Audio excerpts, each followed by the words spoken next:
আসসালামু আলাইকুম দর্শক, আবারও চলে এলাম নতুন একটি ভিডিও নিয়ে। আজ বানাবো চিকেন ক্রিম। মশলাটা প্রথমে আমি করে নেব। চিকেন ক্রিমে নিয়েছি 4টে লবঙ্গ, 1 টুকরো দালচিনি, 4টে সাদা এলাচ, 3টে শুকনো লঙ্কা, 3 চামচ গোটা ধনে, 2 চামচ গোটা জিরে। মশলাটা আমি হালকা করে ভেজে গুঁড়ো করে নেব।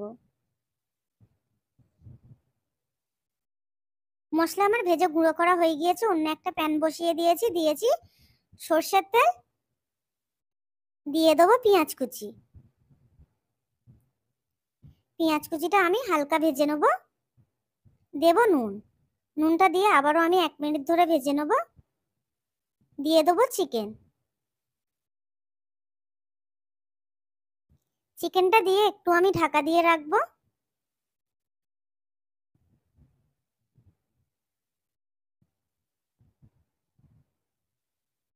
ঢাকাটা খুলে আমি 5 মিনিট ধরে চিকেনটা ভেজে নেব।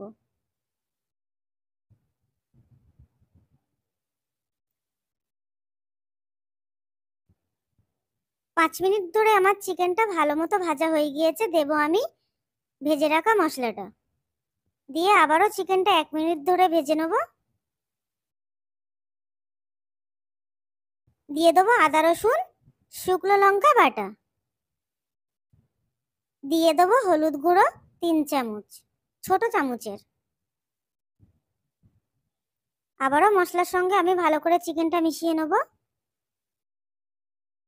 দেব আমি টমেটো কুচি, 2টো টমেটো কুচি করে দিয়ে দেবো। দেবো একটা তেজপাতা। দেব আমি বড় চামচের 1 চামচ কাশ্মীরি লঙ্কার গুঁড়ো।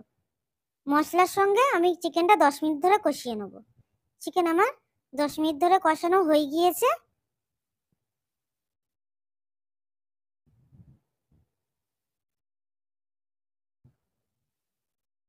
দিয়ে দেবো ক্রিম।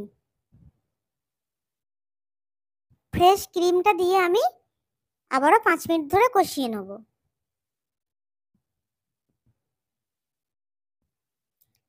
5 মিনিট ধরে আমার কষানো হয়ে গিয়েছে। দেব আমি পরিমাণ মতো পানি। পানিটা দিয়ে আমি চিকেনটা 10 মিনিট ধরে সিদ্ধ করে নেব।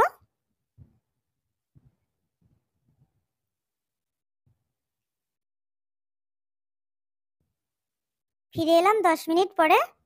আমার চিকেন কষা হয়ে গিয়েছে। যদি ভিডিওটি ভালো লেগে থাকে তাহলে একটা লাইক করবেন এবং সাবস্ক্রাইব করতে ভুলবেন না। আসসালামু আলাইকুম, দেখা হবে অন্য কোনো ভিডিওতে।